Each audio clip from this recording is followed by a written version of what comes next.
Good evening and welcome to the Channel Studios here in London with your international news around the world in 5. President Volodymyr Zelensky has addressed the G7 summit via video link, calling for more weapons for Ukraine. He reportedly told global leaders gathered in Germany that he wants the war to end by the end of the year, before winter sets in. G7 leaders who met in Germany are expected to offer more military support as well as further sanctions against Russia, with some planning to ban Russian gold imports. Speaking to reporters, the German Chancellor said they were trying to help Ukraine while also avoiding a direct and escalated conflict with Russia. This is, I think, the good message, that we are taking tough decisions, that we are also cautious, that we will help the Ukraine as much as is possible, but that we also avoid that there will be a big conflict between Russia and NATO, and this is what is of essence, to be tough and thinking about the necessities of the time we are living in. Meanwhile, video uploaded on social media allegedly shows US long-range rocket systems being fired by Ukrainian troops from an undisclosed location in Ukraine. Ukraine said last week it had received US supplies of high-mobility artillery rocket systems, a powerful long-range weapon system that Kiev hopes can help turn the tide on Russia's invasion. South Africa's police minister says the youngest victim among the at least 21 people who died at a drinking place at the weekend was just 13 years old. The cause of the deaths was not immediately clear, and authorities are investigating. The victims were found strewn across floors at the Eniobeni Tavern in the town of East London. The bodies were taken to mortuaries where post-mortem examinations will be carried out.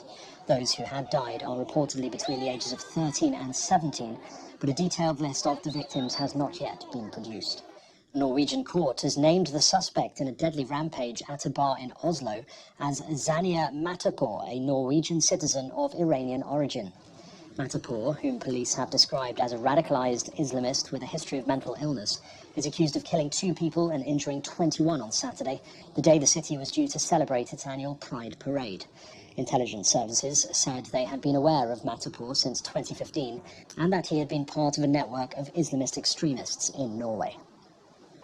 The African Union has called for an immediate investigation into the death of at least 23 migrants who died when a huge crowd tried to cross into Spain's North African enclave of Melilla. The AU Commission chairperson, Moussa Faki Mahamat, said he was shocked and concerned about the treatment that African migrants receive when they attempt to cross international borders. The authorities in Morocco said some of those who died had fallen from the top of a border fence that separates Morocco and Melilla. Climate protesters have brought parts of Sydney to a standstill, blocking key roads and a tunnel during rush hour. The Blockade Australia activists began disruptions on Monday in protest of Australia's ecological destruction. Police said the protesters were violent and erratic. Their actions angered some motorists, with one filmed driving through the protest and colliding with people. New South Wales police said more than 10 people had been arrested so far. And finally, an Indonesian villager has captured a crocodile after fearing the more than 4-metre-long creature was a danger to the neighbourhood using just a rope. A video of Usman and his son wrangling the massive crocodile using just a thin rope has gone viral in Indonesia. According to the 53-year-old villager, the crocodile had been roaming around his village in South Sulawesi province for at least 2 days before he decided to take action.